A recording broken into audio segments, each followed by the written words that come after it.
Hey everybody, it's Gomedex, and welcome to my very first Contender draft on Arena. This is a brand new draft event.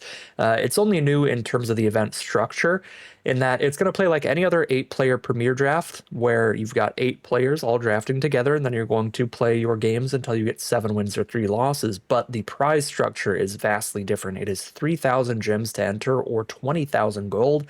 That is twice the entry fee of a Premier draft, and you don't get anything back until your 3rd win, where you get about half your entry fee back. 4 wins or better is where you are just about breaking even, and 5 wins or better is where you are in the money here. So just a much higher stakes version of a Premier draft. Essentially, the prize structure is in such a way where with a solid win rate, like 60% win rate or something like that, you're going to be getting like the exact same estimated value over the course of 20 drafts as you would with Premier draft. It's just basically paying for 2 Premier drafts at once and adding a little bit of extra variance to the event. But it is a cool event if you want to add those extra stakes to an upcoming draft and be like, no, I want to play really serious here. I want to try my absolute hardest and make sure that it feels like there's something on the line immediately, because it is going to be high stakes stuff. If you do get your 7-win run, you are going to get the draft contender title. So that's probably the coolest thing out of this event, and that's what I'm going to be going for here, getting that new cosmetic added to the collection. Without further ado, let's hop into the draft, see where the cards take us today. All right, here we are for our pack one, pick one with a very easy start to the draft. Antiquities on the Loose is one of the strongest rares in the whole set. It makes 4 creatures off of this one spell because you cast it for 2 and then you flash it back for another 2. If you keep those spirit tokens around, you can get some extra counters on them. There's some other spirits in Lorehold as well, like the 2-mana 2/2 on Curve. That's a spirit creature. There's a 2-mana 3/1 in white at common. It's also a spirit creature. Antiquities on the Loose is a busted card. It is going to be best in Lorehold, but also still great in Silverquill. This gets us into any of the white aggro decks, and we can be really happy to be drafting one of those. For pick number 2, we don't see much going on in Lorehold here, but we see a very good Silverquill uncommon. The Stirring Honormancer is a great way to top off your curve in those Silverquill aggro decks. It's a 4/5 body on the board and a draw spell at the same time. Beautiful stuff, playing to the board and refilling your hand with some more action. Pretty easy pick there.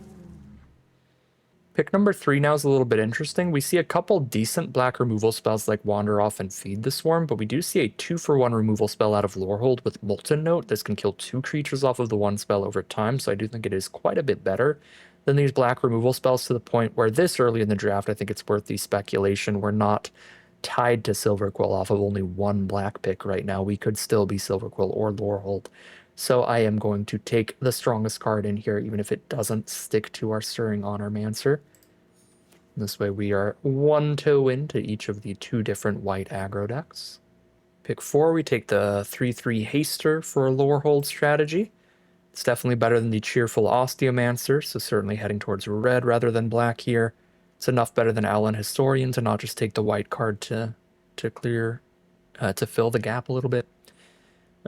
Potioner's Trove would be great if we're trying to do the 5-color deck, but that is not how this draft has started, with the first pick Antiquities on the Loose. I think we're going to get deeper to Lorehold here with Charging Strife Knight. Not much here. Pick 5, Seize the Spoils is not very exciting in a Lorehold deck, but Cost of Brilliance can be okay in Silverquill when you've got a lot of cards that care about you targeting a creature. That is their mechanic, the repartee. So speculate on the Cost of Brilliance. Pick 6, we got some really nice options here. Tablet of Discovery and Rubble Rouser being the best of them. I think Rubble Rouser is better when you're just a pure red-white deck, but Tablet of Discovery can be better when you're like blue-red-white, when you're one of those Spellslinger decks, especially when you start getting into like a 4th or 5th color with the Convergy stuff.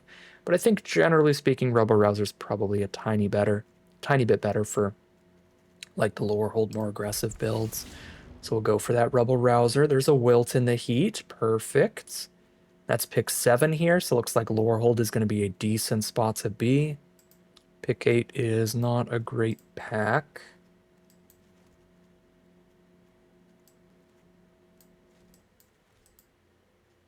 Rapier Wit or Strife Scholar? I don't see any world where the Strife Scholar makes the cut. We already have 3 3-mana creatures. I really don't think Rapier Wit's ever going to make the cut either, but we'll take it.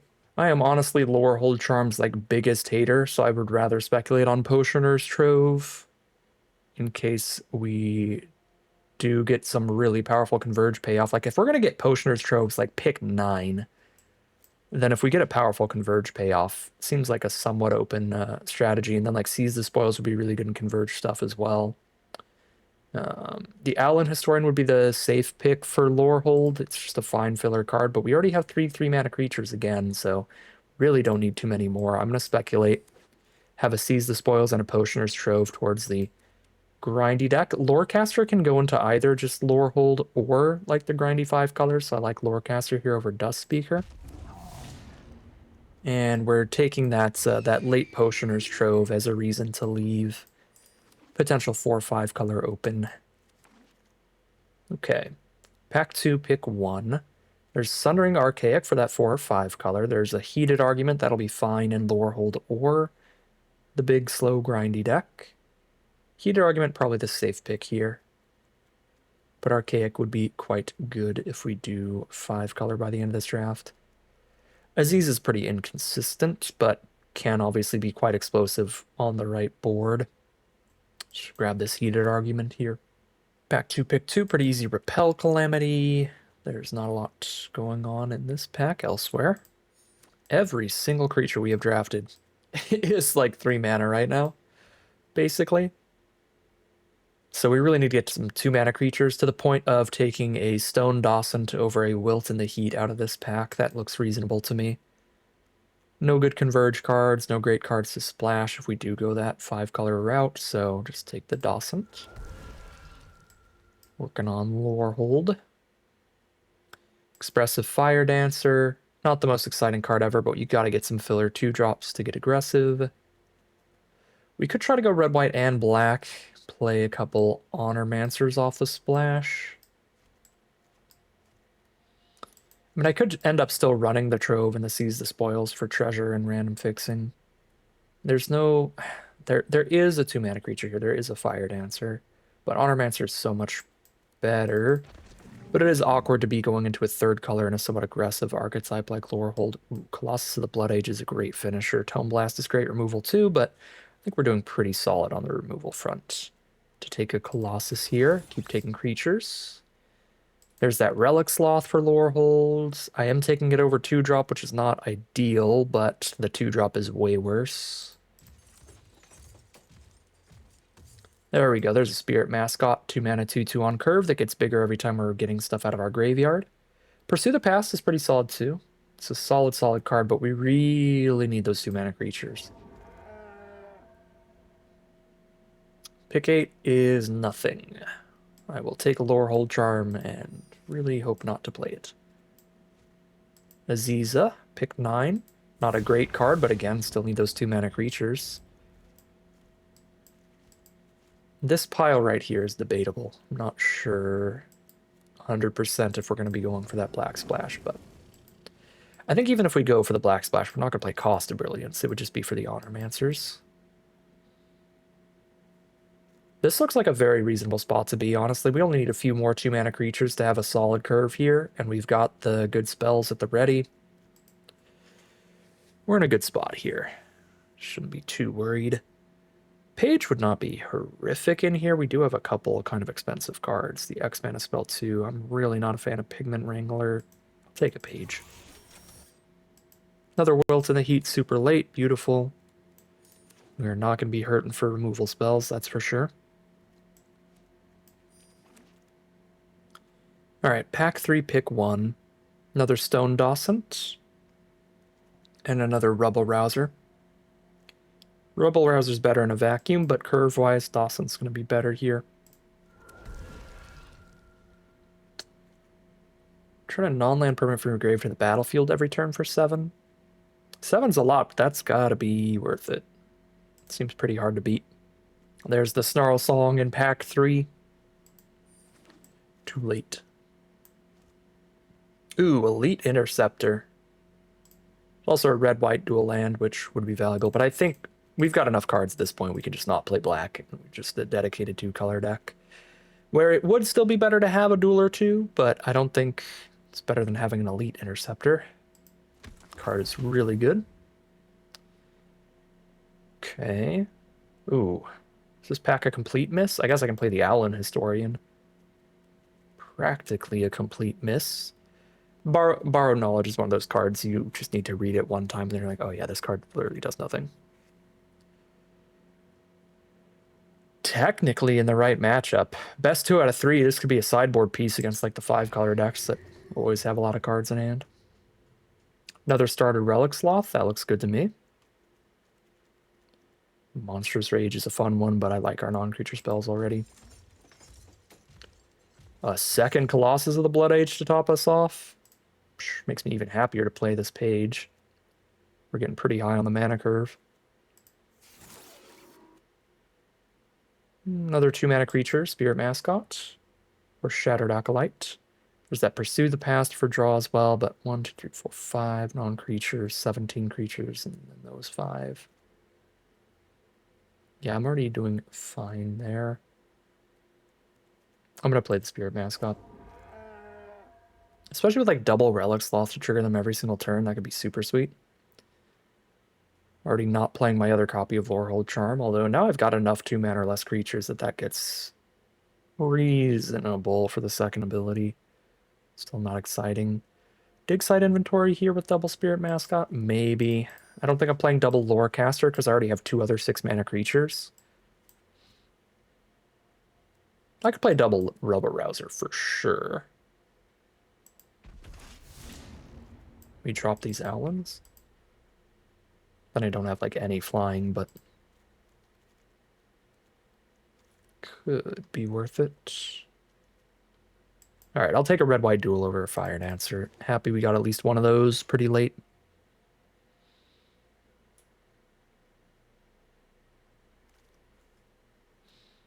This looks like a very solid deck, very standard Lorehold nonsense, but perfectly solid.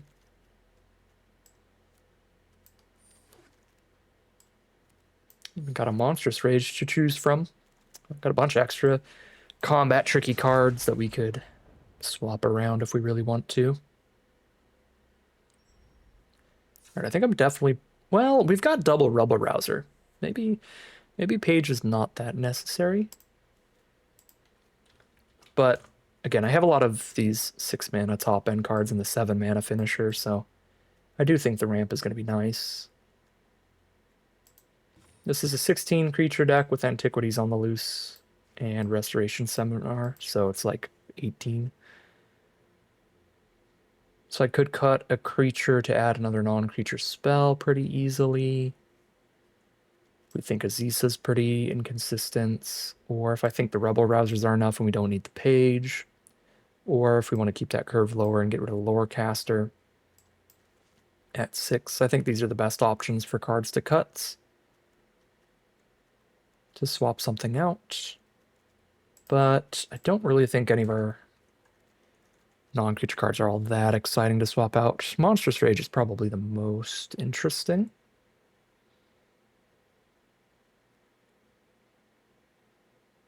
Drop like a Lorecaster for a Monstrous Rage. Could be cute.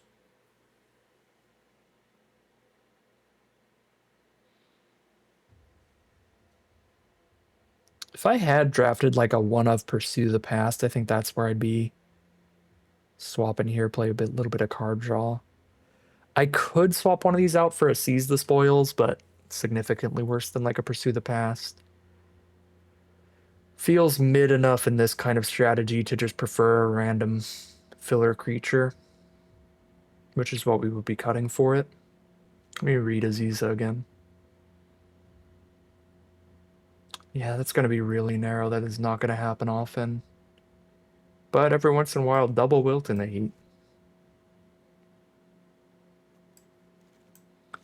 I think if I cut anything, I cut Aziza.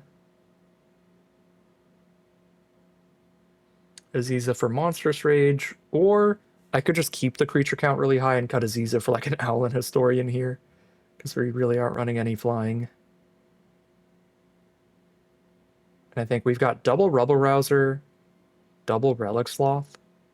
So we're really good at triggering the cards leaving the grave every turn. Although this one doesn't have a very good trigger for when cards leave our grave. The spirit mascots get a permanent buff.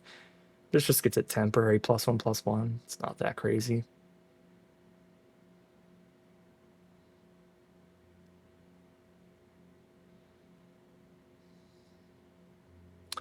You know what? I do have a couple really balmy cards. I've got an Antiquities, I've got a Restoration Seminar, I've got cards to dig for. As mid as Seize the Spoils is, as much as I would prefer having a copy of Pursue the Past, I think I'll still run one copy over in Aziza here, just for a little bit of card draw to hit our strong rares a little more often. Okay. Yeah, looks like a very solid deck. We'll call it a deck here, hop into the gameplay, and see how far this one can take us. This is a tremendously slow opening hand, but it has both of our colors, ramp to get to the 6-drop, and removal for their biggest threats. I really want to mulligan, but when in draft, it's kind of difficult to justify it. Alright, we're drawn into some good stuff. Now we've actually got a threat to play early. We've got a better finisher to play after ramping up. We are playing against Prismari, which is probably just going to slow us down astronomically, but that's okay because the hand's already kind of slow. They might blow up our page, though. Essence Scatter or Tome Blast here. There's a Visionary's Dance. They look at the top two, put one into their hand and the other into their graveyard. Ooh, they are 5-color Converge. Arcane Omens is the discard. Terrifying card to see. They have went from Prismari Spellslinger to actually 4-color Converge. Maybe not. Maybe they're just Grixis. They're just blue, red, black. Just because it would be a little wild for them to not have hit a 3rd color by now if they're playing more than 3. They played some scary Converge rares, so I blew it up with Repel Calamity. What are you doing with this version of Deduce? That's cheating. That's cheating. Has to be the Mystical Archives version.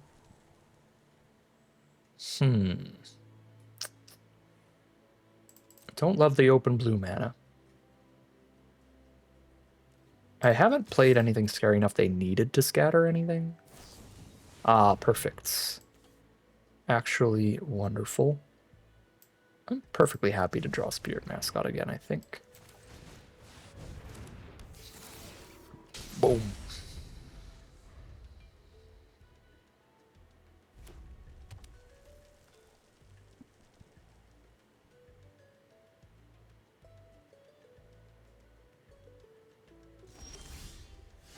It's a lot of open mana you got there.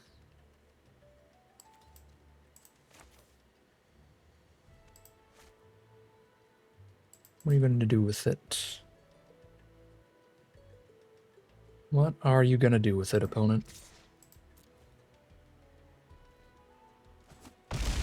Go to 7. That's what you're going to do. Against the open mana, I'd rather play my smaller spells than one big 6-drop. Ooh.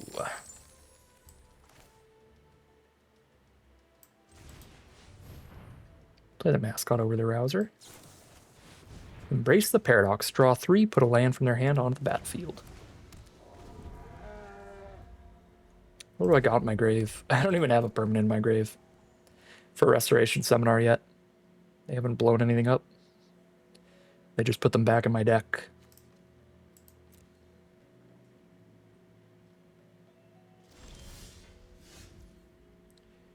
Well, you know, attempt lethal and force them to cast something here.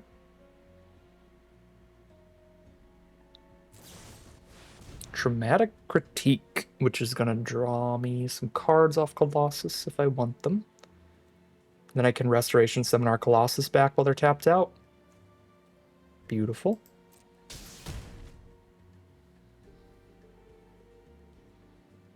I think because I'm going to have a Restoration Seminar getting cast every turn, I just discard both of my permanents here.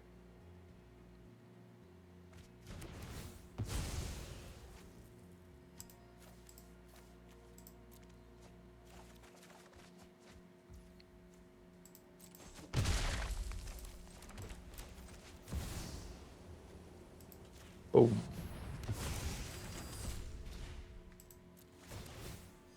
And there's the concession from our opponent. That is 1-0 heading into game 2.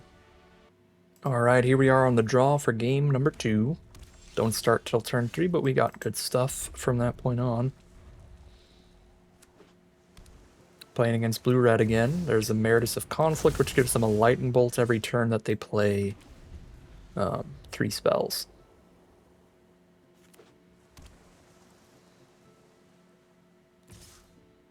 Poke me for 2. Thunder Drum Soloist. Okay. Harmonized Trio, that is only 2 spells. Good.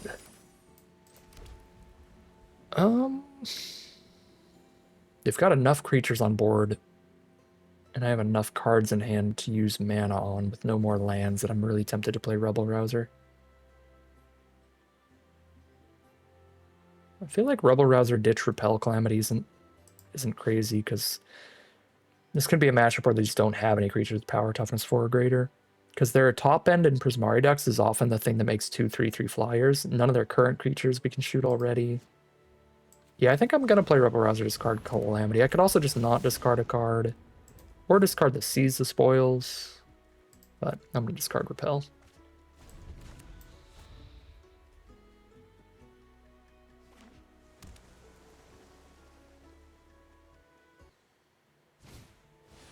Campus Composer with Ward 2. Okay. I think I will wilt that before they make more creatures off of it, which means I'm going to take 4. Because I'm going to tap Rebel Rouser.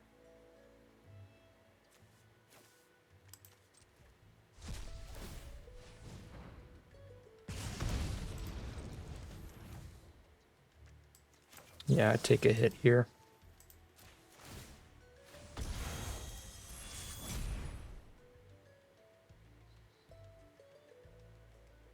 And they put a Brainstorm in their hand.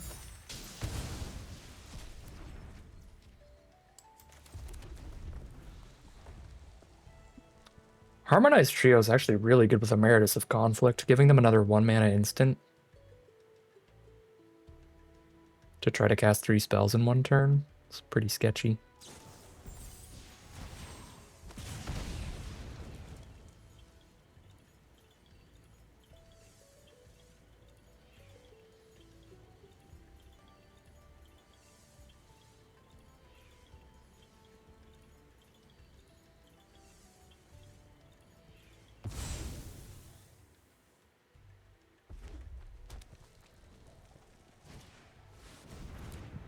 Stadium Tidal Mage. Dang, they did have a big enough creature to... whatchamacallit? Repel Calamity. I made my whole argument about discarding Repel Calamity and then played 2 different creatures that had 4 toughness. Which is awkward.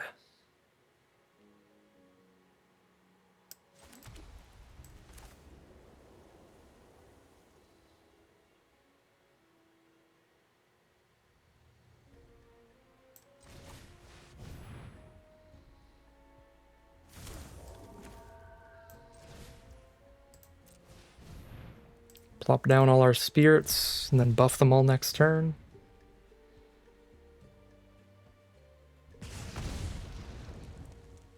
Might be the best Harmonized Trio I've seen so far in this set.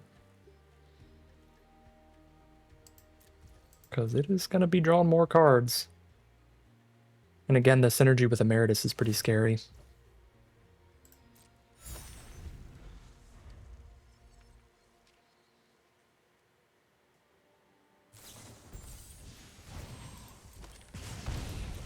Synergy with Soloist 2, pinging us every turn.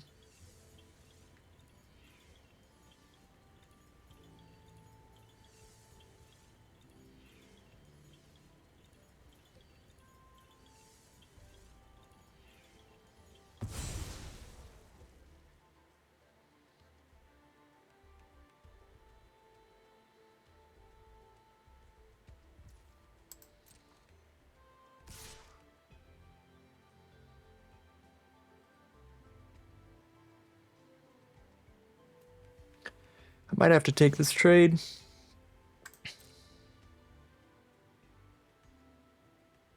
It's pretty abysmal if they have any burn spell. Oh, and they didn't want to discard any of their 4 cards? That is actually insane they don't loot there. So their hand is like really good. So if I triple block and they have like an Abrade here, they just kill all 3 of my creatures, but I do kill the Tidal Mage. I'm about to put a +1/+1 counter on all these, which is the biggest problem with trying to go for a trade here. And if I just put a 3/3 and a 2/2 there, they could blow both of them up with a single Abrade without losing the Tidal Mage. This can just go so wrong for me if I block, but it can also go so wrong for me if I don't, where I'm now down to 10, getting pinged by Soloist every turn. When they play 5 mana cards, I'm getting pinged for 3. Like, 10 is a really low life total in this matchup. They've even got the Lightning Bolt on a stick creature. This is just a really sketchy position. However we play that.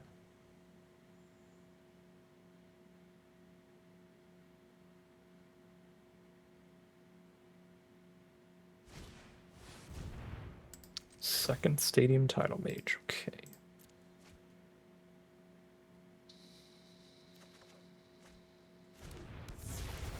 As they tapped out of their blue, they could have triple spelled to have a Lightning Bolt here if they held blue up instead. But maybe they do have like the 1 mana deal 3 or something out of red.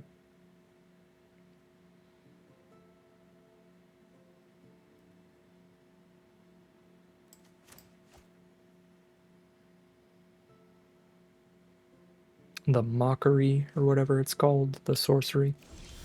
Nope. They lost a triple spell. Let's go. Okay, we found a heated argument. Found a heated argument. Which is quite tempting.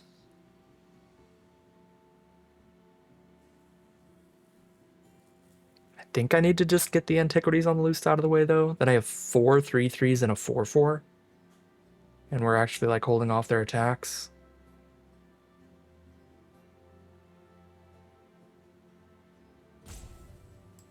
Yeah, I can't imagine anything being better than just doing that.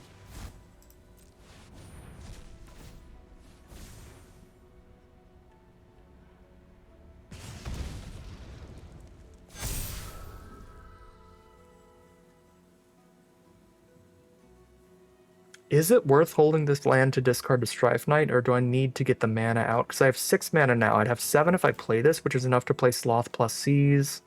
I could also play Seize, then use the treasures to play Argument. I think I'm actually playing this land. So I can double spell next turn.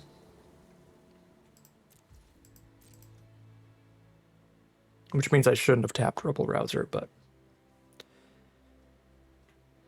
should have done that math earlier.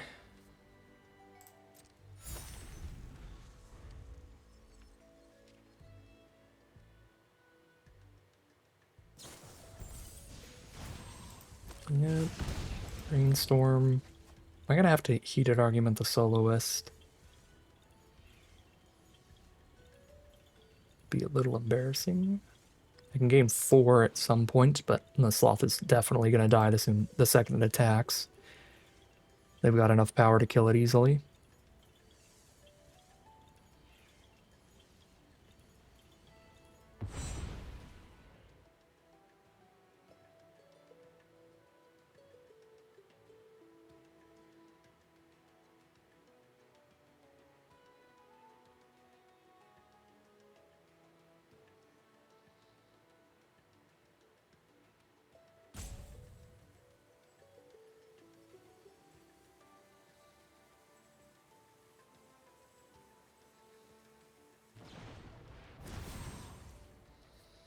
Unsubtle Mockery the Strife Knight.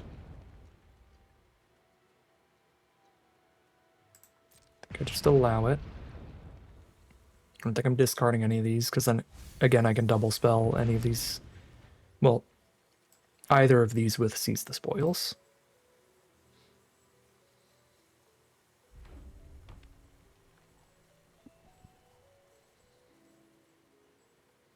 Hopefully that runs them out of removal and our lifelinker gets to stick around long enough to give us that 4 life chunk. Ooh, especially with a Rebel Rouser. They have finally triggered Emeritus. Rough. Maybe I heated argument the Emeritus here. And I'm still taking soloist damage every turn. Okay, we can absolutely discard a page. Which means I can go seize the spoils, discard page, draw 2, see what that is, but if it's nothing good, we can heated argument or relic sloth.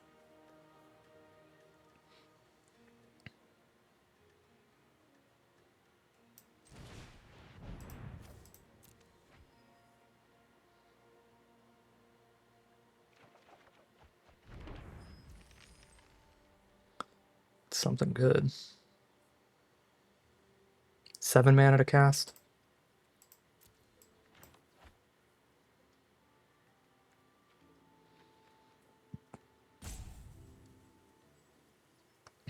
Even if I crack the treasure this turn, I can cast it for 7 if Rebel Rouser is still around, so I can heated argument. If I heated argument a harmonized trio, I'm at 8 life. I have to just kill Emeritus, don't I?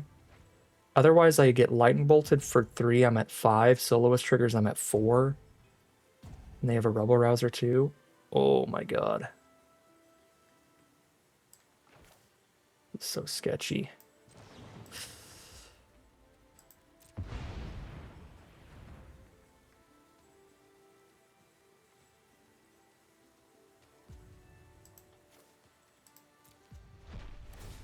Leave our permanents in our graveyard.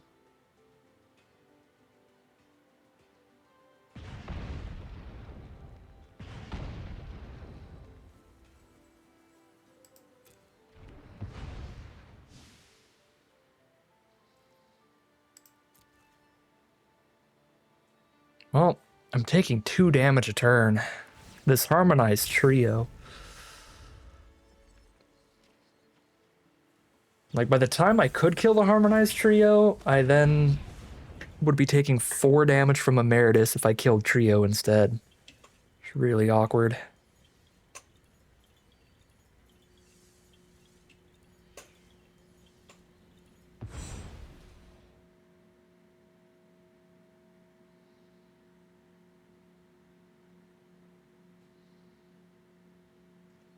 And I guess I could have killed Soloist and accepted the 3 to 5. Alright, this is clearly some kind of burn spell.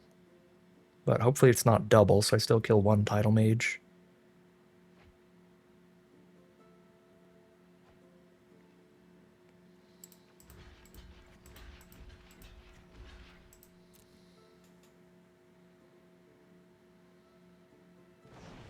Yep.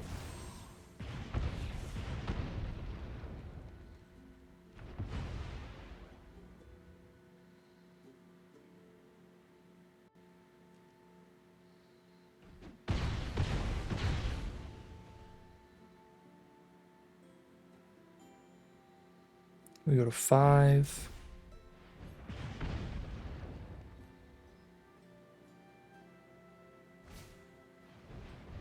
Tomekeeper. Prepare their trio, I guess. They've already got 3 creatures to prepare it anyway, so that doesn't really do anything.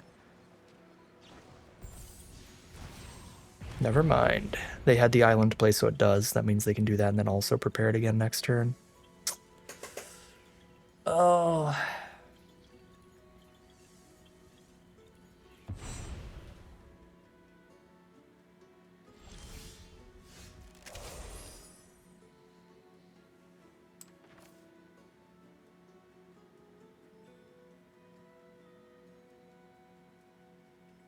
My only chance is if I somehow don't die next turn.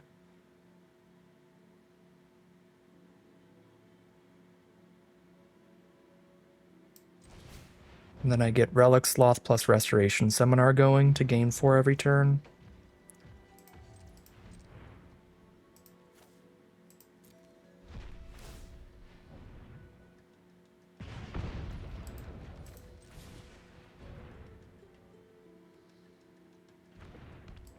Let's see. Oh they lethal me? They can do at least 3 damage, so probably. Because they can prepare the Harmonized Trio, they untap, they use Rubble Rouser, they use a Brainstorm, that's 2 damage. They prepare another Brainstorm and use that, that's 3 damage. They just need any instant or sorcery to kill me here. Man. Just seeing the Spell Slinger nonsense just absolutely pop off this game. We just needed to draw a lot more removal than we did. That discarding the Repel ending up looking like probably the play that cost us the game, because if we still had Repel, we could have repelled the Composer instead, and we would have been left with the Wilt and the Heat to shoot Trio or Soloist here. If we had shot either of these early this game, it would have been a much different game. So just one minor decision early ends up really costing us. Again, with the information I had at the time, I don't think it was crazy to discard Repel Calamity against blue-red, because most blue-red decks that I'm used to, they get to the top end and it's just spamming out a bunch of 3/3 flyers, but this one was just like, here's a 4/4, here's a 3/4, here's a 3/4. I mean, they're playing cards that I almost never see played, like Tome Keeper, so they really, really surprised us with their creatures here. All right, 1-1 it is, heading into game 3. All right, here we are on the play for game 3. We're just looking to draw planes, really. Hoping we're against aggro so we can bolt a note something in the meantime.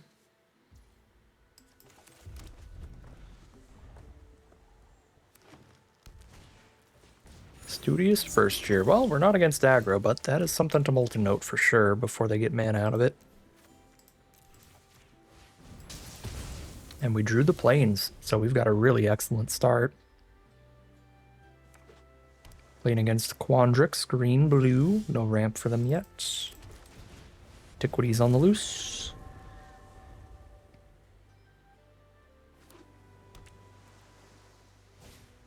Potioner's Trove, so definitely one of the splashier, more multicolored versions, which makes sense when we see the rampant growth creature.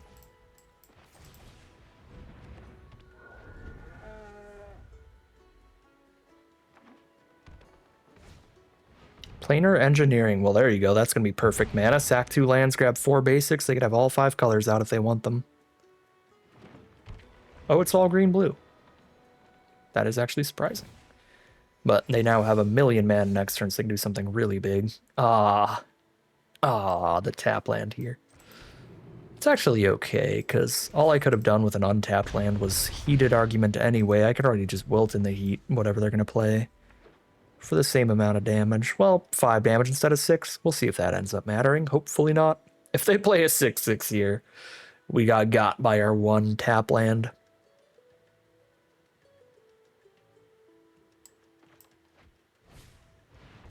No, a 6 toughness card. I knew it. God dang it, tap land. You.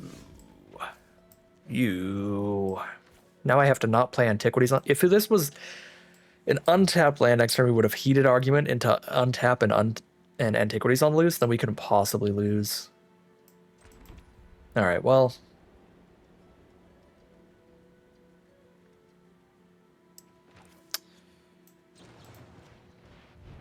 Still worth it.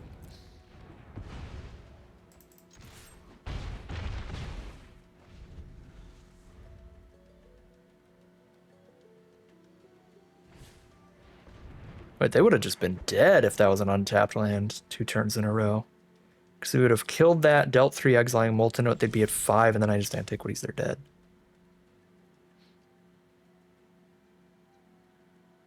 Wait, yeah, I would need to do 5 more damage. Antiquities would be 1, 2, 3, 4. No, they would have been at 1 life. Okay, here's a meal. I think I'm happy to just Antiquities into a meal and trade a creature off.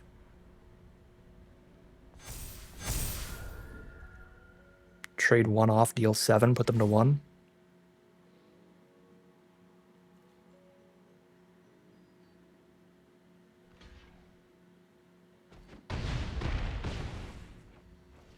Cool. But I could have just lethaled with Wilts, but they did have a lot of open mana. If they have some kind of removal spell for us to not deal lethal, then I think it's better to end up with more creatures out. If they were tapped out, then that would be a punt for sure. Because it's like if they're tapped out, then yeah, just go for lethal. But all right, 2-1 it is, heading into game number 4. All right, here we are on the play for game 4. We start on turn 3. Use Rebel Rouser to ditch more red sources looking for the white. First draw of the game's pretty bad. It's another white spell. Go to 19. There's an Inkling mascot. Oh boy. Alright, Rebel Rouser. Find me a white source and find it quick, please. Nope.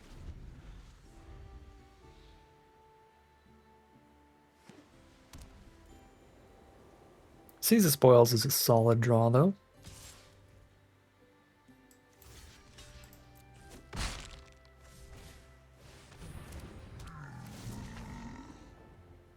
The full curve out from Silver Quill. 1-drop, 2-drop, 3-drop. Aggro. Oh, and the dig side inventory off the Surveil for the flashback. Pretty gnarly.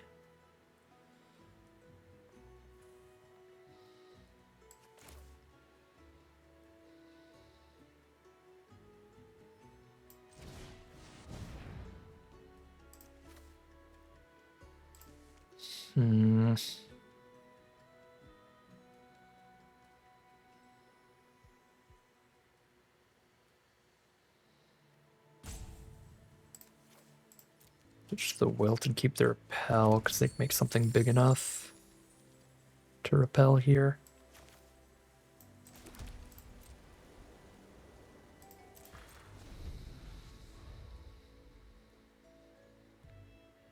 Draw another Wilt so I can cast either of these here off of Rebel Rouser. So I don't have to use my treasure token. Next turn I can use the treasure to play the Colossus.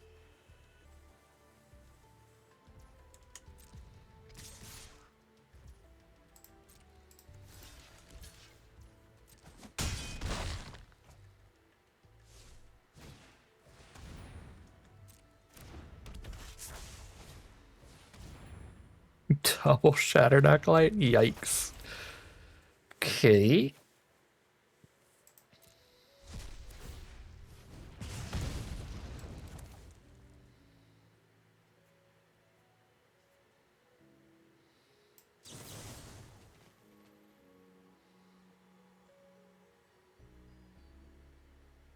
Oh my god, those can blow up my Colossus of the Blood Age? No. Oh my god, they can blow up my Colossus. And there's 2 copies, so I can't even stop them from doing that. Oh, that's actually just disgusting.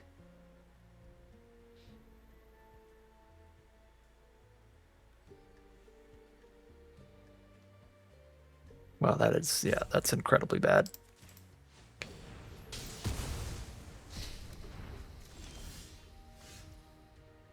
So we don't play Colossus, then we play Strife Knight and hold up Repel.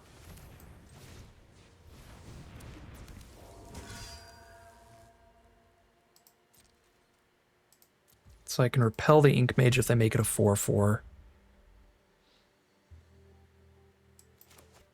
Strife Knight starts digging through our extra lands.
Okay. It's pretty bad. Oh, it's actually so fine. It's actually so fine.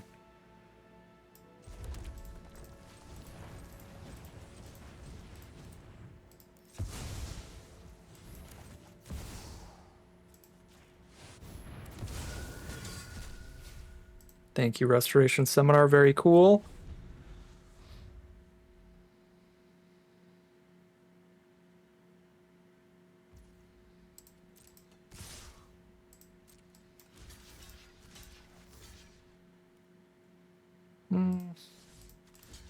Nah. Let's kill a 2/2 and keep a Strife Knight. Okay, that's fine too.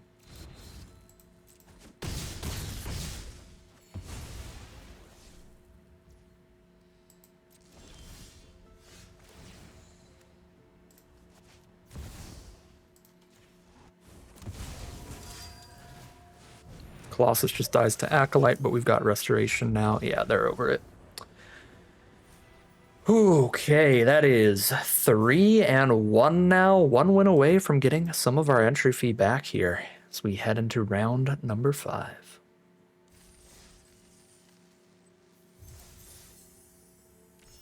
Oh, never mind. I forgot you start getting your entry fee back at 3 wins. We are 1 win away from getting basically the full entry fee back, but now we're getting half of it. Very sweet.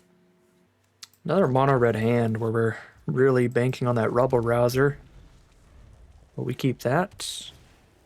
Elite Interceptor turn 1 to start our opponent off. Hey, we could also just draw the planes this time. Drop a Spirit Mascot.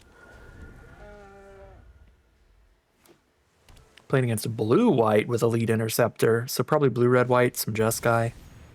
Then get 1 point of damage and draw a card here. They're going to not get a point of damage in.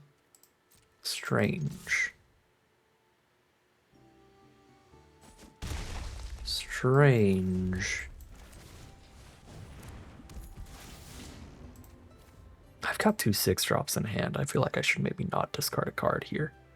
But I need a card engraved to use Rebel Rouser. Alright. Thank God it was another land on top, so we're fine.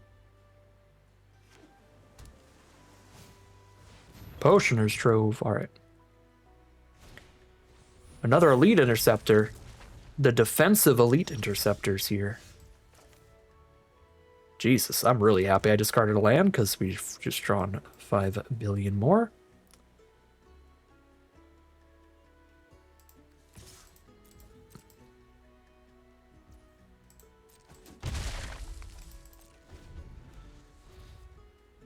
If they double blocked there, then I could exile the land from grave to have a 3/3 against the 1/2s. But I'm not going to do that just for extra damage because I need that land engraved to play a 6-drop next turn.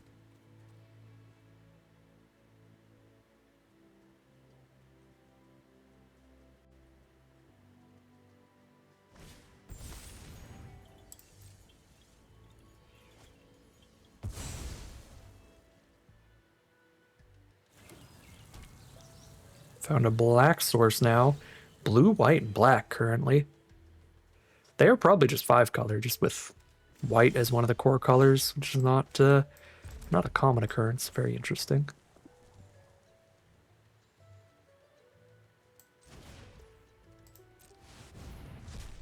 Okay, we'll pre-combat here so that we hit for 3 instead of 2. Because they're not gonna mess up their block.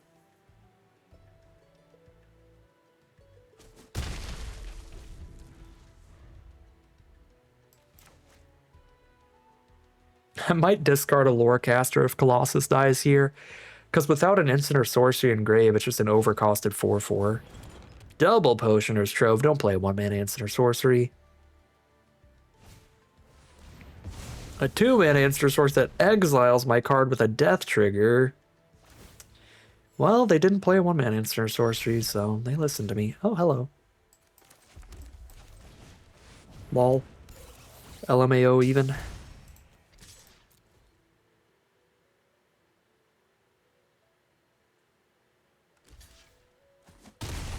They have entered the chump zone.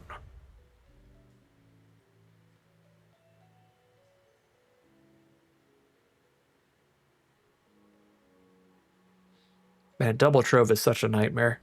I'm just imagining they just go planes, play the 5-mana removal spell on Colossus, gain 4 life. It's like, get these troves out of here. Okay, environmental scientist. If we needed any more proof, it's the full 5 color. Here comes the green card off of the blue, white, black lands on board. They grab the forest.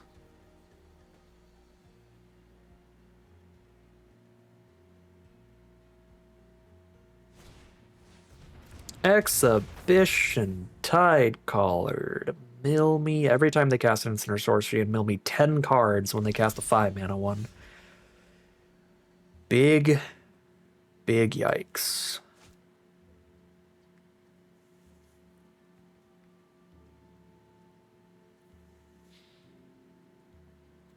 Yeah, that's indeed not good.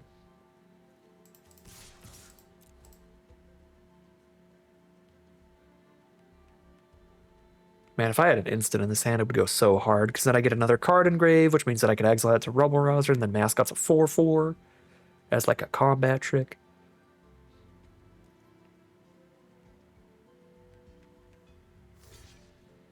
Trump the Colossus.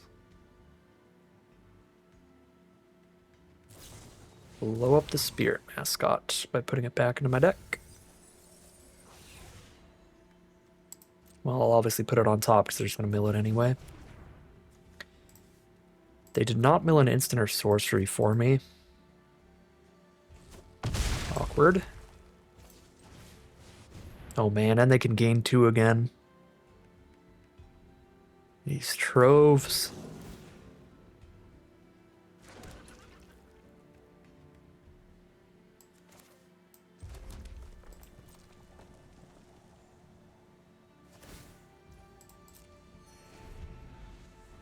Playing this land out, it's really debatable, because like if I keep the land, it's another card to discard to Colossus maybe. But if I play the land out, then I'm more likely to be able to cast Lorecaster and the removal spell that it picks up in the same turn, which is kind of a big deal too.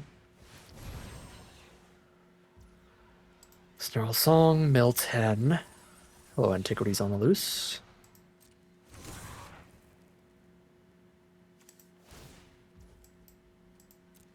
Did they mill any removal? Yeah, they milled Wilt in the Heat. So we have to spend the turn Wilting Tidecaller, or they just play another Snarl Song and I'm dead. Because I only have 13 cards left after this. If they play another Snarl Song, I have 3 cards in the deck. I'm not killing them fast enough. I can't Antiquities right now.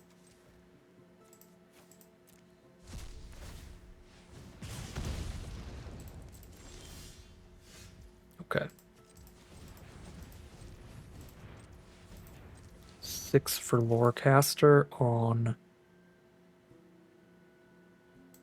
Wilt. Wilt to Tidecaller.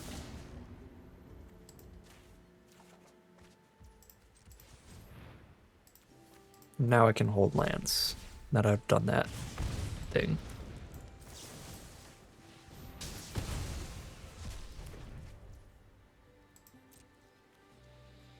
Kill 1, 5/5, draw 2.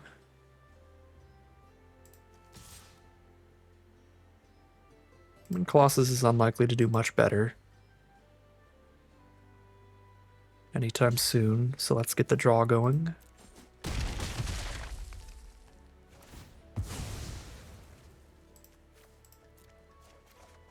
Land, Heated Argument. Okay. Do I have any more discard in my deck? I have 1 Seize the Spoils and 1 Rubble Rouser. I suppose I'll hold on to this. Well, 5, 6, 7, 8, 9. Still not enough to play both of these anyway. Yeah, I'll hold on to it.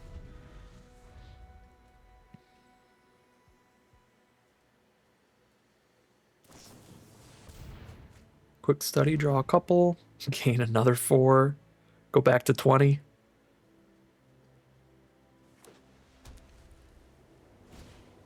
Send in the Pest. Goodbye, Plains. And they got 1 mana white cards, 2 mana black cards, 2 mana green cards. So Abzan at the core?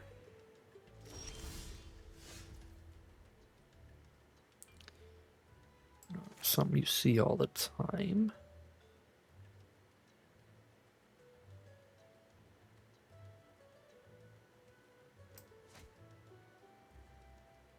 Could do both of these things.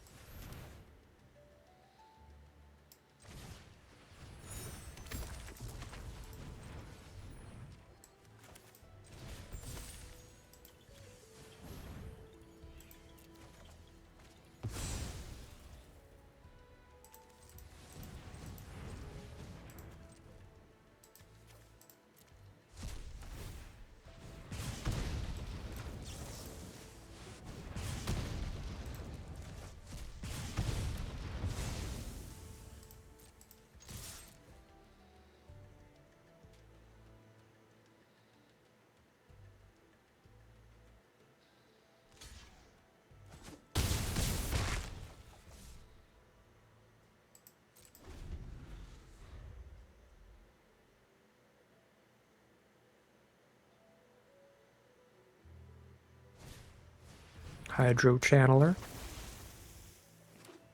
Land for turn. Okay. 8 cards left? I think we're still digging. Because unless they have a second, like, rare that mills us.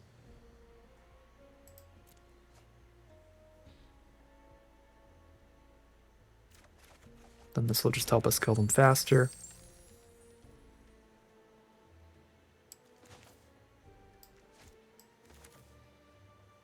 Okay, now that I've played that, I don't think I have any more discard in this deck. Well, I've got one of Rebel Rouser. That's fine. I've got 6 cards left. I'm not going to need to discard and draw off that.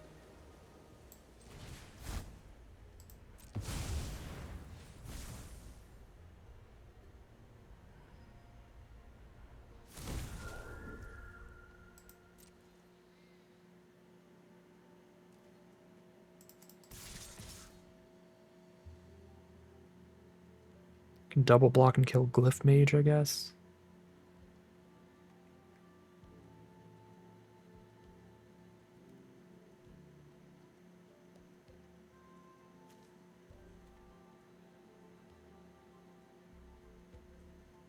Six turns to kill them.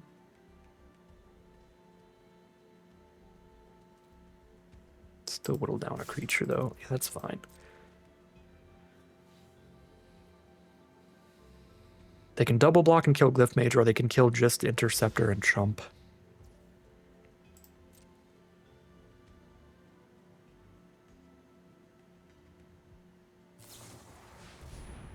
Sure. Exile Lorecaster. We'll kill the 2/2 to get the 3/3s through, I think, because... Yeah, I mean, with double Potioner's Trove, they can already cast anything, even without Hydro Channeler.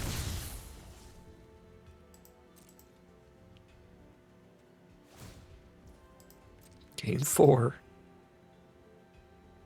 Definitely dealt probably nearly 40 damage by now.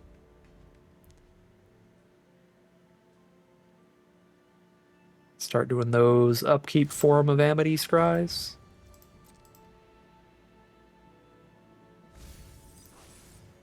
Still got a Restoration Seminar in the deck. There's the biggest draw. Molten Note's a pretty good one, too.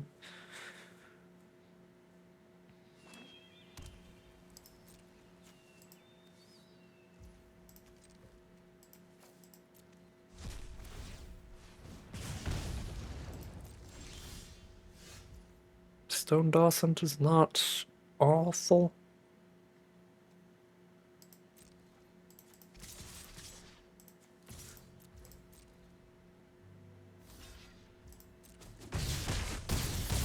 They're down to 7.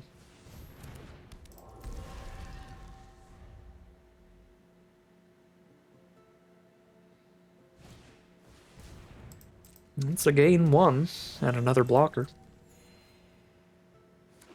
Land is last card, though, so I think they're dead to this Wilt in the Heat.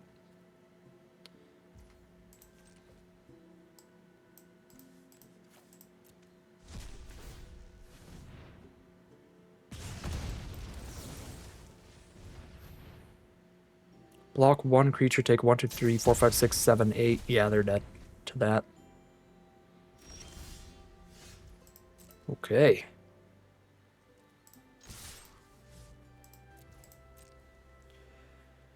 Four cards left in the deck. We're chilling. It's fine. Definitely wasn't just expecting them to cast a Mathemagics on me after all that in the end. We are now 4-1 heading into game number 6. All right, here we are for game 6 on the draw. This is a fine start. Not a quick one, but a fine one.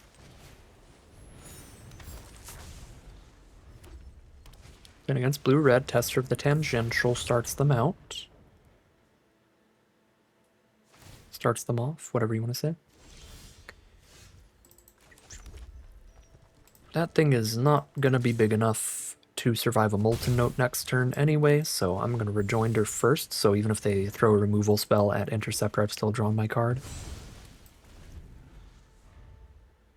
And we'll just Molten Note that creature next turn. Okay. They can't make it a 3/3 without casting a 2-drop and a 3-drop, which they can't afford to do. So we'll just see if they have a counterspell for this.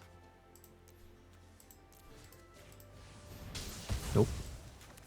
Cool.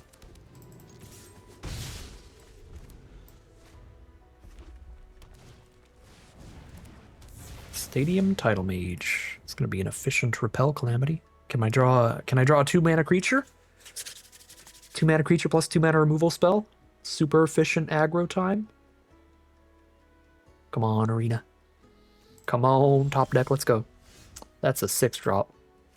That's okay, we'll have a very good late game. Get off my board. 17 turn clock, let's go, Elite Interceptor.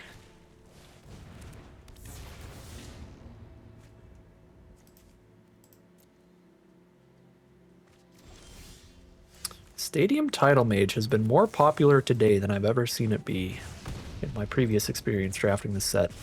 There's a lot of Stadium Tidal Mages running around. We got absolutely trounced by them for our first loss, though, so maybe that's not a good thing for me.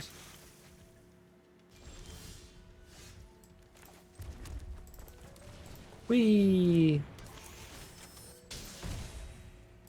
Time for finishers.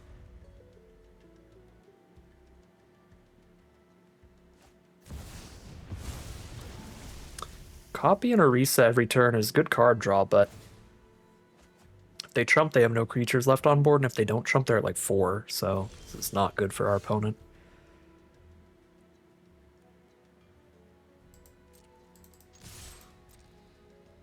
Oh, why did I send Elite Interceptor in? That was dumb. Go to 2. Should play the land because I've got Molten Note, so if I top deck a land next turn, I can Molten Note. They can draw a lot of cards, but their Symposium with only a legend on board is not giving them any more blockers. It's just 1 blocker still. We can Hastings Lethal Threat. So if they pass the turn with the same amount of blockers as we have attackers, we just run out of Strife Knight, get the kill. Or we could Molten Note out of our grave.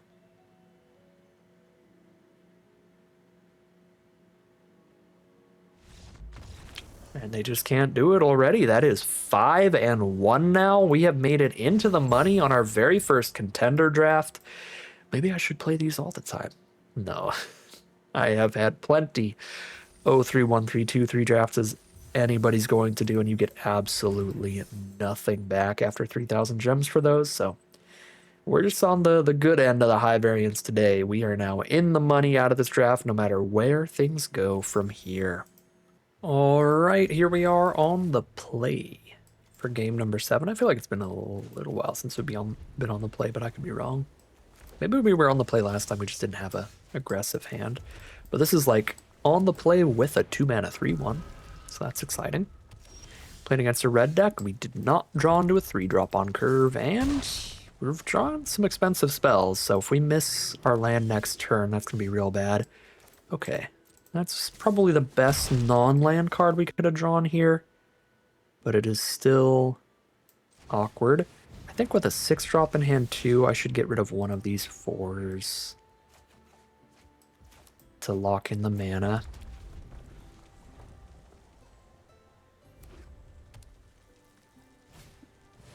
Summoned Dromedary. Heated Argument does not exile whatever it kills. Okay. Still only have one white source, so Elite Interceptor's pretty bad here. Just trade the Dawson up into Dromedary. Play a Relic Sloth. And they have to kill the Relic Sloth.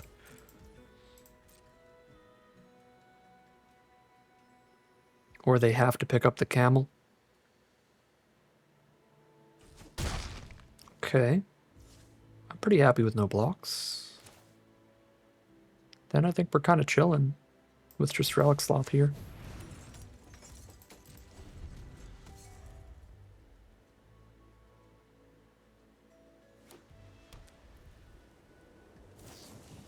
Sure. Blow up the Sloth. And then play a 2/2.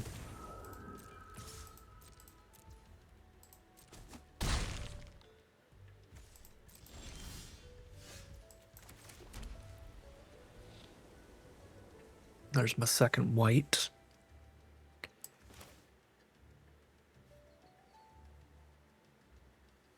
I can play Colossus or Heated Argument, Dromedary, and trade a 3/1 into a 2/2. That's not even good. Yeah, I'm just gonna play Colossus.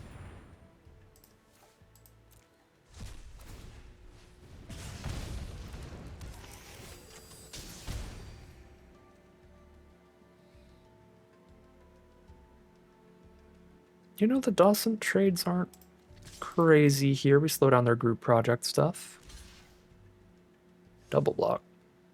Okay, yeah, block the token.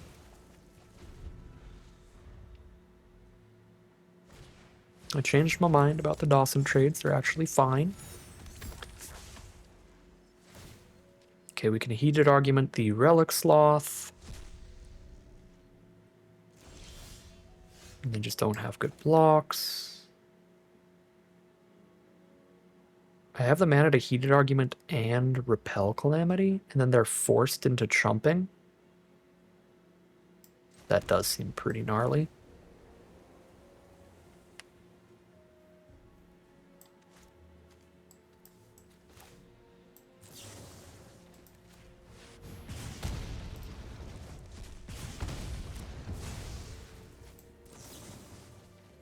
Oh, they're already forced into a chump here.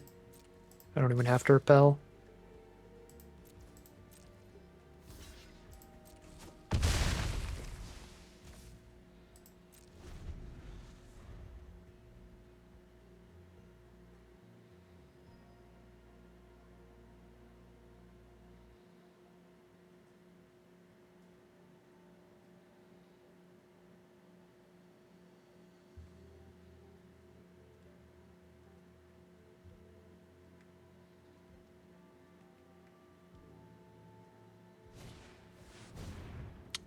Sky Coach.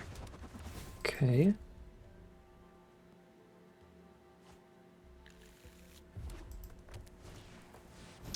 And another creature that can crew the Sky Coach. Okay.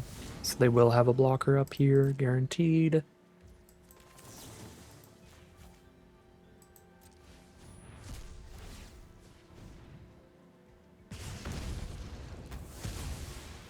Even if I try to Elite Interceptor, the Sky Coach gets around that. Well, there we go. That's lethal then. Molten note that they respond by crewing, and then I tap the crewed creature. Excellent draws this game, my lord. That is going to be 6-1. Heading into the final battle with 2 shots at getting the full prize out here out of a contender draft. The full prize out is huge. Even the 6-win prize out is huge. We spent 3,000 gems. We are now up. We are up 1,200 gems and 14 packs at worst. One more win, And we're up 4,200 gems and 22 packs. Let's see, fingers crossed here as we head into that final battle with a couple rounds in the chamber. All right, here we are on the play for what could be the final boss here. If we get a victory, we are out at a 7-win run, and this is a great hand with that Restoration Seminar to try to curve up into. Let's start with... I want to say I start with Spirit Mascot here, because even if I play Page now, next turn I have 4 mana, which is still just Rebel Rouser. Yeah, I can play Page the turn after Rebel Rouser, and that's still going to be Seminar on the same turn.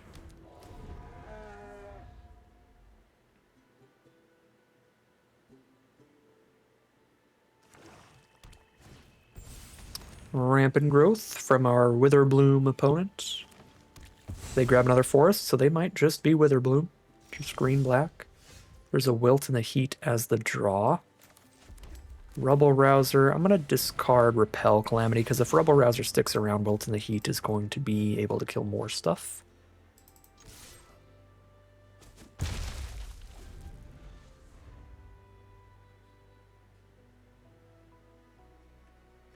For just as much mana, it's just going to be 2 mana if Rebel Rouser's on the board. Essence Knit Scholar, great card, draws them a card if one of their creatures died this turn, and all that good stuff. We get to play Page and Wilt in the Heat, the 3/1 here. They have no good blocks.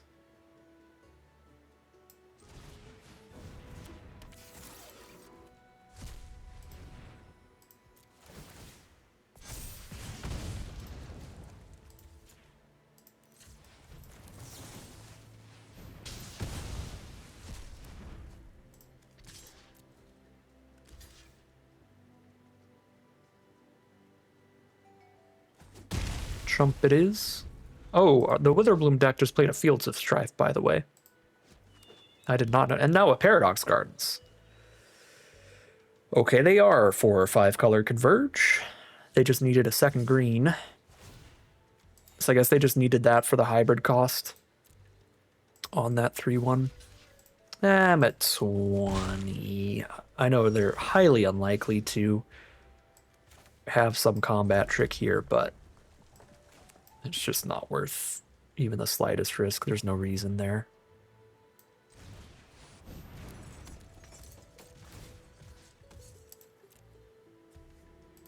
Let's buff. Wait, that was definitely the wrong decision because I just got rid of a mana for Rebel Rouser.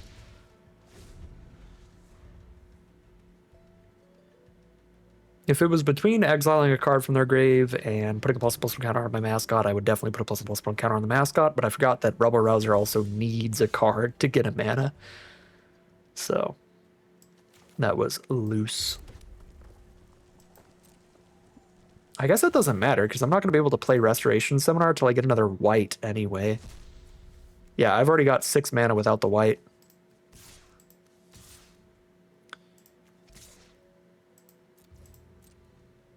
Or 7 mana without the white, if I have a card engraved for Rebel Rouser.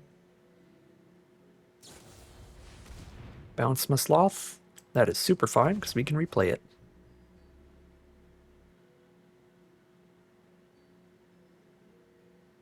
Let's see what this Rampant Growth finds. It finds an island. So they are definitely active for Snarl Song style stuff.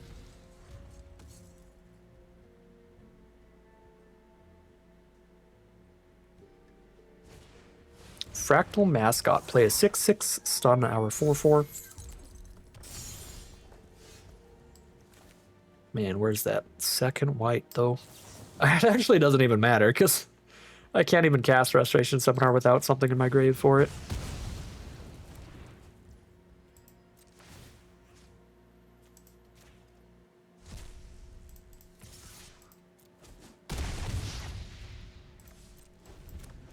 Start holding on to the lands. We got a few Rebel Rouser style discard and draw cards in this deck.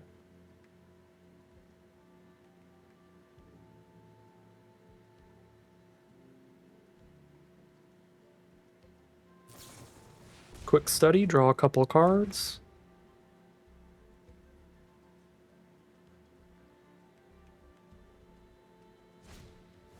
Charging Strife Knight for a blocker. Find a Spirit Mascot. Got one card in grave.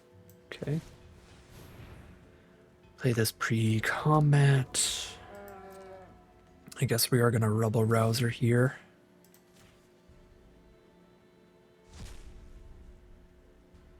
Counters on our buddies. Now that we have two Spirit Mascots, it's better to use Rebel Rouser than it is to attack with it.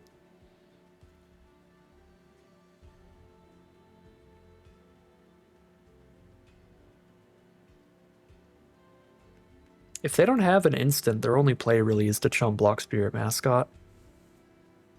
If they chump block Relic Sloth, they get trampled over and dealt like 5 and they're dead.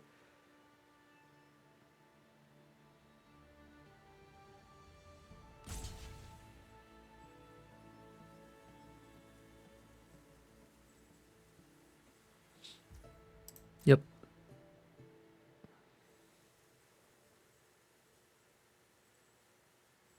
They go to essentially 2. They go to 3 and we can Rebel Rouser. They do have the Banishing Betrayal. Dang, I tapped out a white.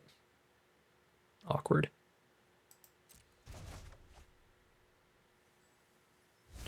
Tapped out a white in case I wanted to use Rebel Rouser during combat to buff the first mascot, then I'd buff both of them. Sadness.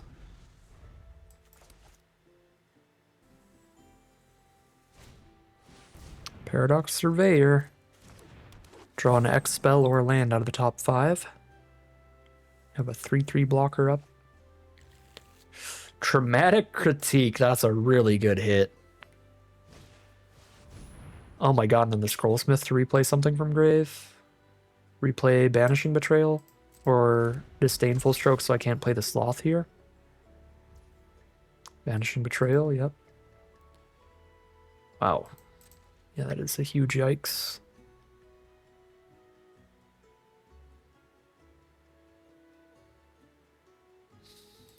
I think I gotta do this now. So that I have a chance of making the mascots 4 toughness at the lowest. That would solidify that chance. Gives me the next card in grave I need.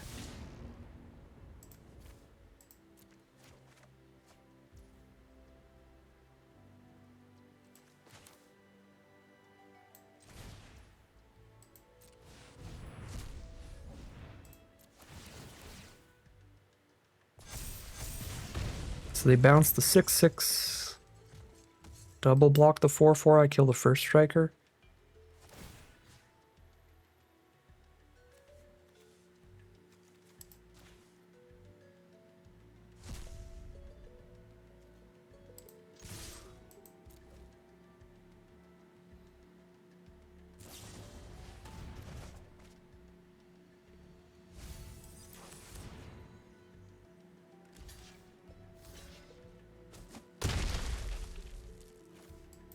Yep. They gotta pursue the pass now for life gain too. I still have my discard 1, draw 2 in there, right? Yeah, I've still got to see the spoils in there. Okay.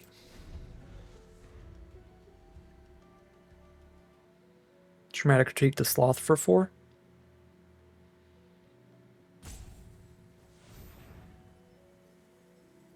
Then I have 2 mana up for whatever they draw into.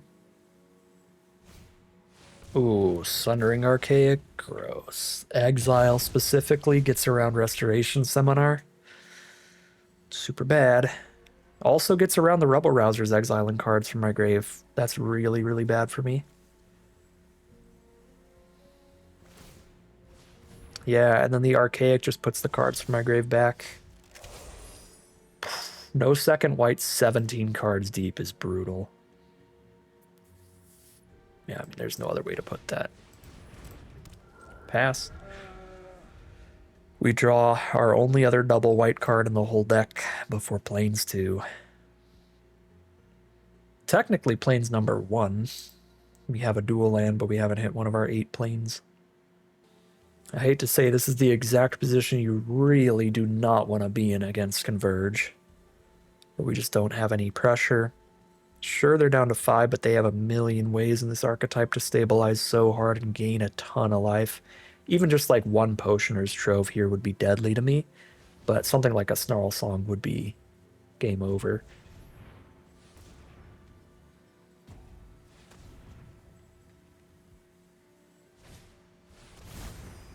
Yep, gain a couple life.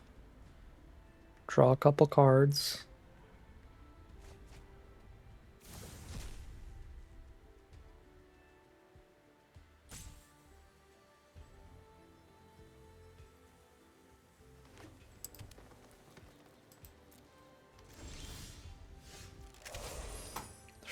There's one mountain left and 8 plains in this deck.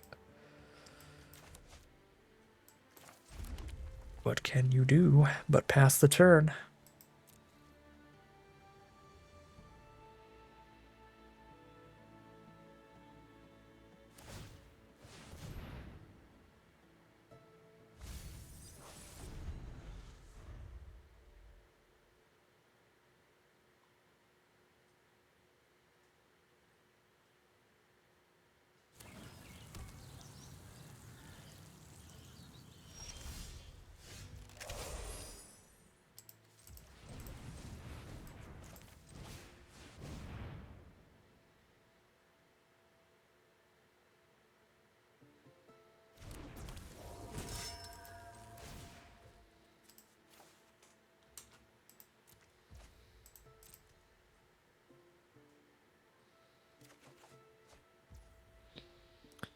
There it is.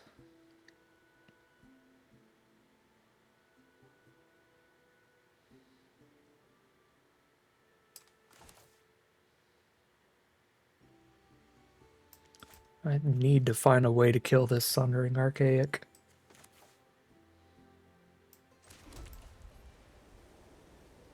I think I still just play it and get 2/2/2s, honestly.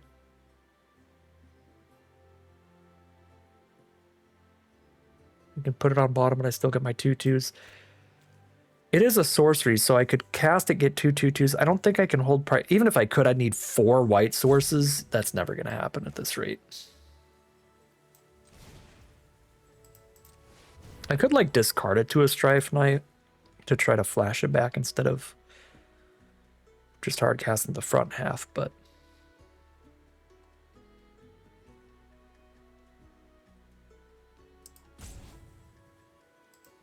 Oh, Spirit Mascot gets bigger every time they use Archaic against us.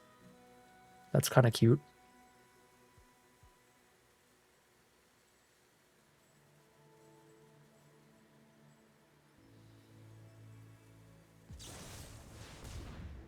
They're going to Traumatic Critique a Rubble Rouser in response to this. Sure.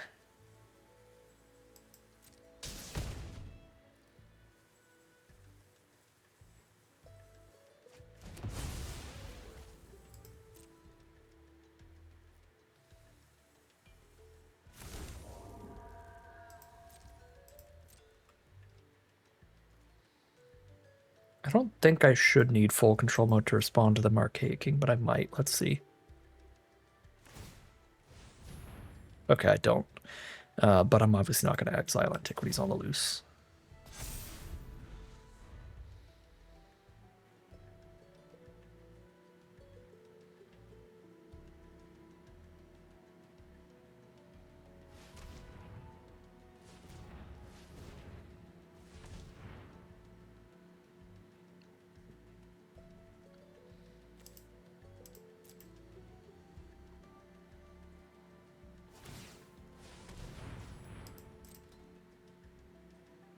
Some main phase 1 Surveil.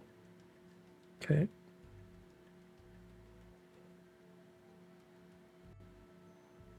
It's kind of a weird timing. They might have missed their upkeep stop. Or something really weird is going on here. Okay, they're just going to shuffle away whatever they surveilled anyway with Environmental Scientist. Doubly strange. I guess it is a May ability. Yeah, so they're going to choose not to shuffle. Plays Studios first year, and they are not going to rampant growth, I'm guessing.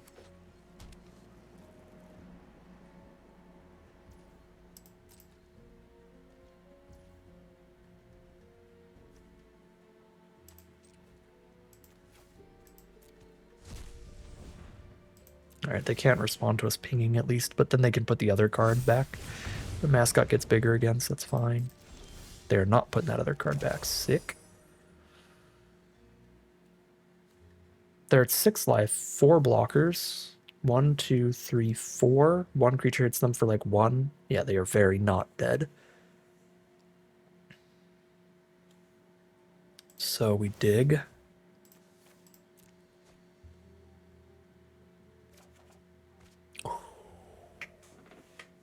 Three damage.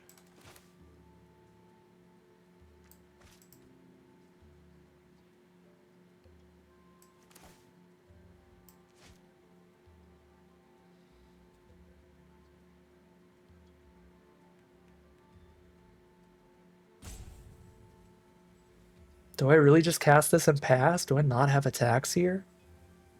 Spirit Mascot is a 5/5, gets blocked by a 3/3 and a 2/2. This 3/3 blocks a 2/2. They block there. They stop all the damage.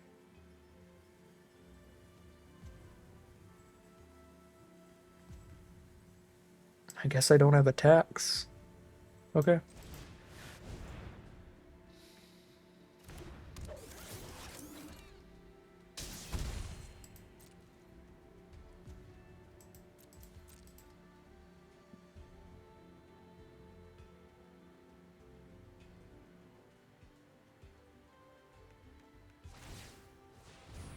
They're going to start putting their best cards back into their deck to redraw.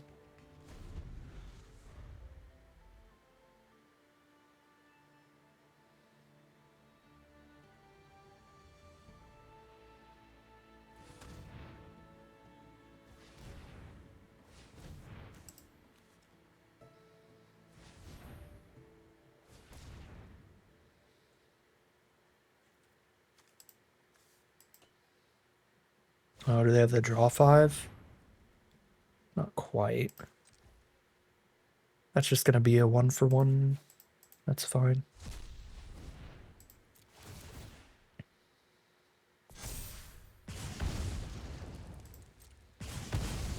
Surprised they kill that instead of the Rebel Rouser. They must have like a second removal spell for the Rebel Rouser. Yeah. That makes sense then. 4 damage for the Rebel Rouser, 5 damage for the 5 toughness thing. Oh, ooh, they tapped out of Archaic, so I can Restoration Summon our Colossus, and that'll be the win. That's the plan. Let's go.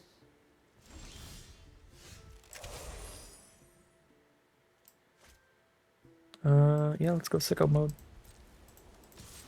Actually, we don't even have to Restoration Summon our Colossus because they can't afford to double block it. They have to single block everybody.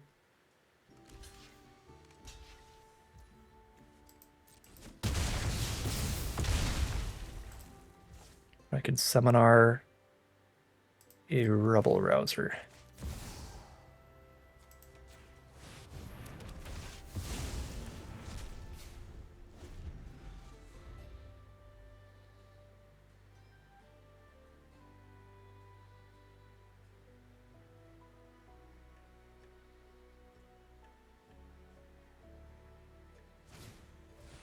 Okay, Environmental Scientist.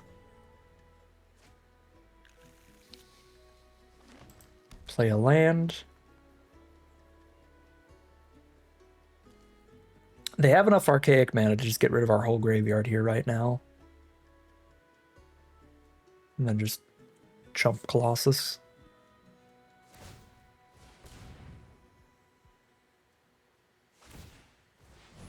Yep.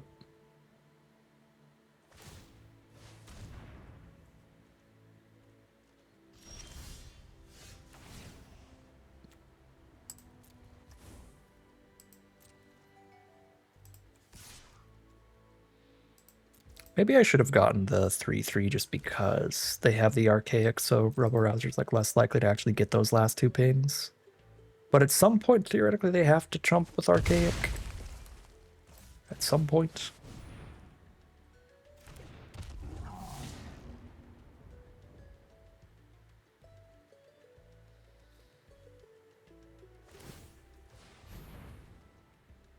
Scrollcaster thing.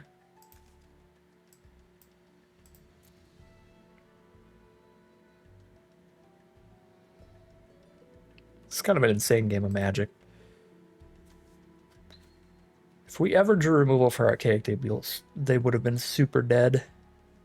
At this point, their cards on bottom might be good enough that even if we draw removal for Archaic, they could find a way to get out of this. We'll have to see.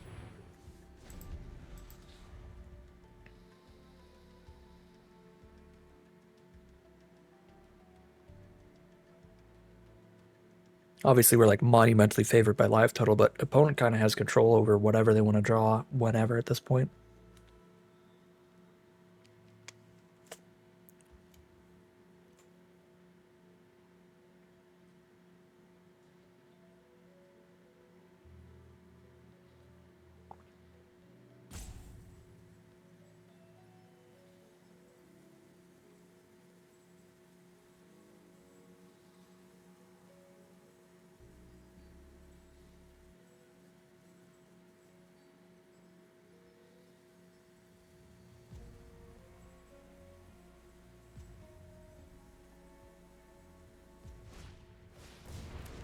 Strife Knight.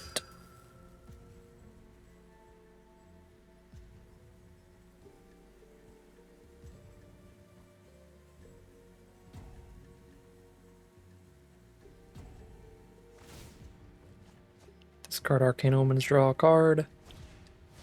Drop their own Colossus for the gain 3. That is big. Come on, removal. Not exactly.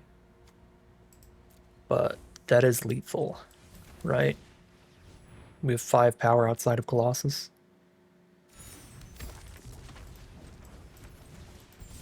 So they block Colossus, take 5. Okay. Took a while, but we got there in the end. And that is 7-1. A trophy run on our very first contender draft. Just get that right out of the way, get the huge prize out, and get the draft contender title. We will absolutely take those. That is a hearty chunk of gems for the collection. So we're ready for the next Arena Direct. 7,200 gems, 10 mythic packs, and 12 normal packs of Secrets of Strixhaven. Yeah, this was a really excellent draft. It was a pretty simple one overall. I mean, early on, we did take a couple Silver Quill cards, but Lorehold just ended up pretty clearly being the place to be. And we got a lot of the solid Lorehold synergy cards like Spirit Mascot, Rubble Rouser, and Relic Sloth that all work together really well. We've got the removal, the Wilt and the Heat, some Molten No to repel Calamity, a heated argument.